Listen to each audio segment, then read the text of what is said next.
Okay, I fell asleep, and then I woke up to this amazing news. PokeRogue has a new update, the egg summary update. I know my friend Antonio has been waiting for this update, and I'm going to hop right into the egg changes, and then I'll go over everything else after, because it's not just the egg changes during this update. There's a couple other things. Egg hatching is now skippable for sessions of more than 5 eggs. So you can fill up, have 100 eggs, or I guess 99 eggs in your party and hatch all them. Not at the same time, but when all your common eggs will hatch together, all your rare eggs will hatch together, epic, legendary, and I think that's all of them. Base encounter shiny rates have been doubled, so shiny rates are technically doubled right now to 1 in 1,024. And let's go to those other egg things I want to say, because there's a voucher update, I believe, as well. Egg skip is here. Voucher event. So this pairs extremely well with the egg skip. The release of today's update, we have a new type event we want to try out, a voucher event. So, people who are wondering how we're going to get vouchers, how am I going to do all this other stuff, this is an amazing time to fill out your Pokedex. For the duration of the event, in Classic and Daily modes, all gym leaders and Elite Four members will now give a voucher plus for their over their usual single voucher. 3 times increase on voucher item table weights and vouchers added to the lowest tier in both Classic and Endless. So, Classic's going to be the best way to do the... Classic and Daily modes are going to be the best way to get the vouchers, but you can run it in Endless as well, along with a double shiny increase, and you'll have low tiers like in Endless. So you're going to be able to get a lot more vouchers and a lot more shinies. But I think when you go back to the rest of the changelog, that's really all the super important stuff. There's some other things here that are maybe not as important, but might be...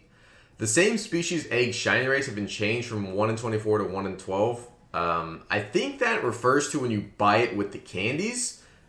And then... that's the only thing I think that could be related to, is when you're buying the candies. You can now track... TM's got an update. Item changes. The X items. This is probably one of the big ones here.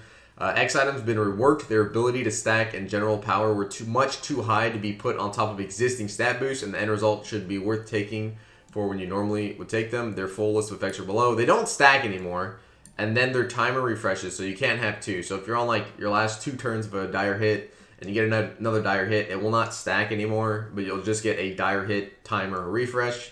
And the multiplier is not as big. It's now a 1.3 over the previous 1.5. So they're not going to be as effective, but you're still going to be able to use them. Honestly, one of those or 2 of those can change the game, and you can have all 5 running at the same time. So they're really good. And lure changes. So lures go same thing like the X items. You can't stack multiple. It just refreshes the timer. So you'll get lure now 4 times the chance of double battle. So they're a lot stronger now. 1 for half odds for double battle, or 1/8 for wave 10 boss double battles. I think this is just a percentage thing for lures. And then 3 guaranteed double battles on all wild encounters. What? 2 times for guaranteed double battles. I don't know what this means, but that sounds... If I can read, and I might be able to read, I think this is just better for lures all around. And lures last a little longer. So the regular lures are no longer 5 waves. They're 10, which is fine. I think 5 waves felt way too short, especially if you were to get like a trainer battle in between. You pretty much wasted it, so now it's increased. Same thing with the super lures from 10 to 15, and then the max lures from 25 to 30 waves. So it's going to be a lot better. A lot better, a lot more potent. Time to maybe get that second Endless run started. A lot of other bug fixes. So quality of life stuff. I'll go over these very briefly. I don't think they're that important. And while we're in the background, let's get another song going on. Beautiful. Form change items are now split into non-rare and rare would have the same odds. I think this is also I don't think this is just including stones. It's not stones, it's form change items. So I think like megas and stuff should be better. I'm hoping. X items no longer stack. X items don't provide a 1.3. Yep. Lures the same type no longer stack, and new copies just refresh duration. Lures have 4 times chance providing a double battle, meaning it takes 2 to guarantee normal double battles. So you can get guaranteed double battles now. That's very interesting. Fixed sprites for Chien-Pao, Pelipper, and Tangrowth, so I might check those out. Removed redundant species from starter filters. I don't know what that is. Players can no longer start a challenge run with no challenges active. I only realized you could do this, but it doesn't serve any purpose. So I guess them taking it out makes sure people can't cheese the system. I really don't know. but I guess that's fine. Change wording of space to action in the voucher achievement menu. Cool. Starter select menu now displays a Pokemon's passive, even if it is locked or disabled. Thank you. That's actually great, because this way you don't have to go all the way to the UI to just see what the passive could be. You can see it, and it'll just let you know if it's locked or unlocked. Awesome. Smart. Fixes and improvements to the run history UI. Sweet. I still haven't finished this, actually, so I can't show that, but there is a Hall of Fame. Default cursor placement in battle and shop adjusted. Starter select now defaults to shiny with rarest variant again. Cool. It didn't do that after, I think, like 2 updates ago. This being fixed is kind of cool. My friend thought he lost all of his shinies. He didn't. They were literally just, you had to hit a different button. It wasn't auto-prompted, though, so this is good that it's default. Added font sizes, improved login menu, lures and X items have been color-coded. Clear body white smoke no longer trigger messages for each stat dropped. Alrighty, that's cool. Fixed trapping moves interacting correctly with ghost types. That's fine, because ghosts should never be able to be trapped. So that's nice. Rourke, fixed bug where saving loading with advanced RNG. Didn't know that was a thing. Fixed affix being affix being incorrectly applied on an enemy cheat or switch out of Pokemon. Fixing Rude not having dialogue lines. I don't even know who Rude is. Fixed bug where a Pokemon would have not able rather than learned. Okay.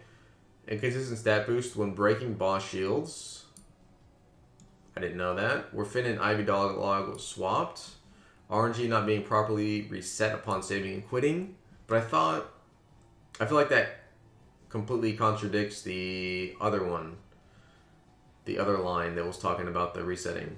Made egg RNG unseated and unpredictable. Interesting. Fixed effects not having the right transfer property. Okay. Move typings not being properly calculated due to abilities. Interesting. Where some RNG calls were off by 1. I don't know what that means. I guess the math is fixed now. Typos, incorrect dialogue. Pokemon were not reverting to the normal forms on Feint. Interesting. So maybe you could keep them on a Mega longer without having a Mega evolve in every time. Bugs in transforming Pokemon, whatever. Daily run crashing when shop cursor target is set to shop. Huh. So it would just crash if you had your cursor setting that you just implemented on the wrong thing. Funny. Evolving now properly increases HP. And I think that's it. I think that's all the good stuff here. Short, sweet. There's some TMs if you want to check those out. But that is it for me. Let me know what you think about the update. I'm probably going to be playing a little bit, hatching some more eggs, maybe taking advantage of that second endless run and the increased shiny odds. So I'll see you next video. Take care. Okay, after this fight, I should indeed get the egg summary. So we should be able to see what that looks like now since it's been updated. Skip to egg summary. Yes. Okay, I do have some shinies. And that's clear what those shiny symbols are. Machop here. It shows me all of its egg moves. I did get a blue shiny Krabby, so that's kind of nice. Makes a lot of noise, I will say. The Yamper, I don't know what this little circle tag with the white in it means. I did get a new IV here on Choodle. I don't know if this means maybe I got an egg move or something off it. And this has the hidden ability symbol on it. I don't know if that really means it got its hidden ability, because I'm pretty sure it only gets iron barbs. So, but maybe I have enough candies now to unlock that. I'm unsure. But this is what the egg summary screen looks like now.